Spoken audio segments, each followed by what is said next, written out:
Hello, I'm Uncle John from Your Story Hour, and we're headed to the old homestead as we read about the Bluebirds and Their Neighbors by author Neil Wayne Northey. So let's get right into chapters 7 and 8. Chapter 7 is entitled The Wisdom of Judge Flicker. It did not take Mr. Bluebird long to see that Jenny Wren had actually moved into his new nesting box, and she told him very plainly that she expected to stay. She bobbed in and out of the door, hopped along the roof, and inspected the nest box thoroughly. It suited her exactly. Now, Jenny Wren was not a particular friend of the other birds. They did not like her. That was because she had such a sharp tongue. In fact, she had just about the sharpest tongue of any bird her size, and she chattered and scolded and hopped around as if she were the boss of the bird family. She said spiteful things to the other birds and to Mr. Wren. She was a scolder. She also had a sharp bill, and if her bird neighbors did not watch her, she would peck holes in their eggs to spoil them. Ordinarily, the other birds did not pay much attention to her because they thought that she really did not mean half of what she said. Because she was so small, no doubt they thought she was not worth noticing. Usually, she was satisfied to build her nest almost anywhere. It might have been in an old pail, or a box, or a tin can, and once she built her nest in the pocket of an old coat that was hanging in a suitable place. But when Jenny Wren saw the nesting box, she did not lose any time looking for another place. During the night, Mr. Bluebird tried to decide what to do. He did not like Jenny's scolding tongue and her sharp bill, and still more he disliked to start a disgraceful neighborhood fuss. It was quite a problem for Mr. Bluebird. The next morning, Mr. Bluebird tried to have a talk with Mr. and Mrs. Wren. He tried to explain to them that the nesting box was his. Bud Smith had made it especially for him, and of course they would not listen, and it was not long before they were arguing loudly. Soon the noise of their fuss was heard throughout the neighborhood. "Listen to that scrap," said Noisy to Mrs. Sparrow. "Suppose we go over and see what it's all about." If there is one thing the Noisies like, it is a fuss. They are like some people who enjoy meddling in other folks' business. When they arrived at the nesting box, they added their scolding and chattering to the commotion, and soon other birds came. Even Robin Red was there to laugh at the funny things he saw. He is always looking for funny things to laugh at, and right when the noise was getting the loudest, in flew Mrs. Bluebird. It didn't take her long to see that Mr. Bluebird needed her help, and she went right to his aid. It is hard to say how the fight would have ended if Judge Flicker had not happened by. Tap, tap, tap, tap. He drummed on the cornice of the grand old house. Tap, tap, tap, tap. Everyone stopped arguing to see what Judge Flicker had to say. "What is all this about?" he asked. Jenny Wren wanted to tell her side of it, and Mr. Bluebird wanted to tell his. They both started talking at once. The Noisies joined in to tell what they knew, and soon there was a loud racket going again. Tap, tap, tap, tap, drummed Judge Flicker. Tap, tap, tap, tap. "We will have a trial and see if this cannot be settled peaceably." And so Jenny Wren and Mr. Bluebird were each asked why they thought the nesting box was theirs. "Surely, surely, the nesting box is mine because I claimed it first," said Mr. Bluebird. It's mine," shouted Jenny Wren. "He went away and left it." "Bud Smith made it for me," said Mr. Bluebird. "He made it for me," Jenny Wren said. My nesting post that was by the apple orchard is gone," said Mr. Bluebird. "I don't care, it's mine, chattered Jenny Wren. Judge Flicker was in a very trying place indeed. If he said Mr. Bluebird should have the nesting box, Jenny Wren would be angry, and if he gave it to Jenny Wren, then Mr. Bluebird would not like it.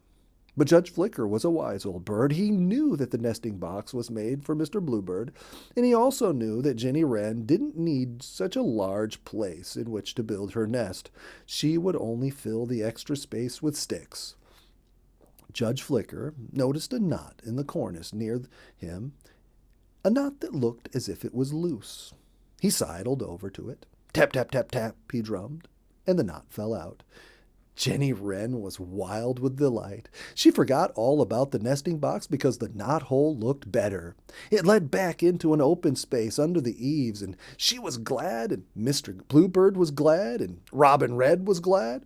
You see, Robin Red had not said much, but he wanted Mr. Bluebird to live in the nesting box by his red cedar because they were such good friends, and Jenny Wren really tired him with her continual hopping and chattering.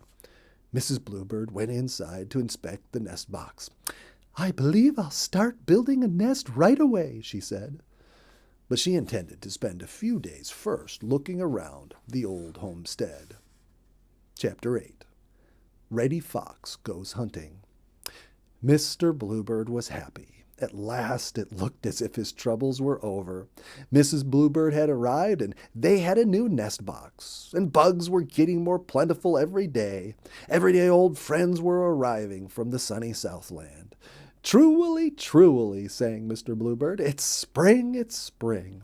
Mrs. Bluebird was in the apple orchard visiting Bobby White, and Mr. Bluebird decided to see if Molly Cottontail had returned to her home in the little jungle thicket at the foot of High Cliff. He thought that he could visit while he hunted for bugs and dried berries, that is, if he could find some of his friends to visit with. Molly was nowhere to be found in the little jungle thicket, and Mr. Bluebird thought she must still be in the green meadow. He had hoped that she would be home and that Peter would be home too, and that he could see both of them. He wondered if Peter would ever come back to the little jungle thicket. While Mr. Bluebird was wondering about Peter and Molly Cottontail, he saw a reddish object moving slowly across the green meadow. "That looks like Reddy Fox," said Mr. Bluebird to himself. "I wonder what mischief he is up to." Mr. Bluebird flew a little closer. Sure enough, it was Reddy. He seemed to be sniffing the ground as if he was following a trail. Said Mr. Bluebird, "I think that Reddy Fox is hunting Molly Cottontail. I'll fly over and warn her." In a little while he was sitting in a treelet in the edge of the brambles that grew along the little river. He didn't know where to find Molly Cottontail because the bramble patch followed Little River quite a way, and he did not know what part of it she would be in. So Mr. Bluebird waited to see which direction Reddy Fox would go after he arrived at the brushy fringe along Little River. It didn't take Reddy Fox long to decide which way to go. You see, Reddy Fox has a keen nose. It is so keen that even though there were a great many rabbit tracks in the bramble patch, he could tell which one was the newest.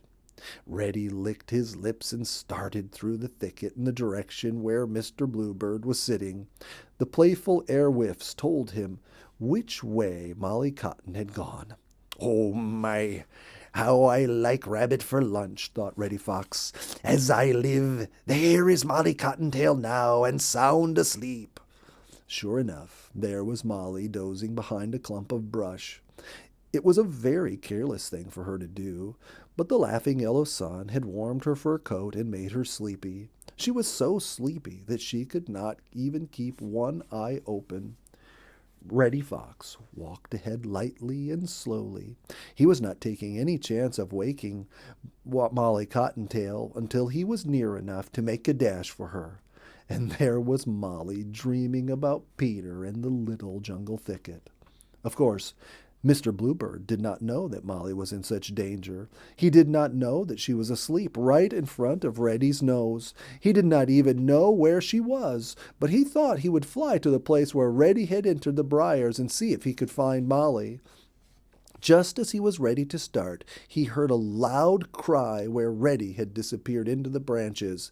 "Beware! Beware!" shouted a coarse voice. It was Tattler the Jay. You should have seen Molly awake and dash through the bramble thicket. She didn't wait to see what was the matter. She knew that when Tattler Jay shouted, "Beware! Beware!" it was time to be moving. Thumpity-thumpity-thump, thumpity-thumpity-thump. Mr. Bluebird heard Molly racing toward him for dear life. Reddy the Fox was too surprised to follow her very far. He was also angry and disappointed. "I wish you would mind your own business," he told Tattler Jay. "Ha! Ha!" laughed Tattler as he flew away after Molly. Molly Cottontail was so surprised that she'd forgotten all about where to find a friendly burrow. All she could think about was to run as fast as she could. Thumpity thumpity thump, she ran so fast that soon she was out of breath. She had to stop and rest. You see, Molly cannot run nearly as fast as her cousin Jack the Jumper. I should say not. Molly would rather dodge into a friendly burrow if she could find one, but not so with Jack the Jumper. He skims over the ground so fast he almost looks like a gray streak. Molly sat down to rest and to see if she could remember where to find a friendly burrow. And she happened to stop right where Mr. Bluebird was waiting. And that is the end of chapter 8. If you come back tomorrow, Aunt Nikki has another chapter for you, chapters 9 and 10. Bye-bye. See you later.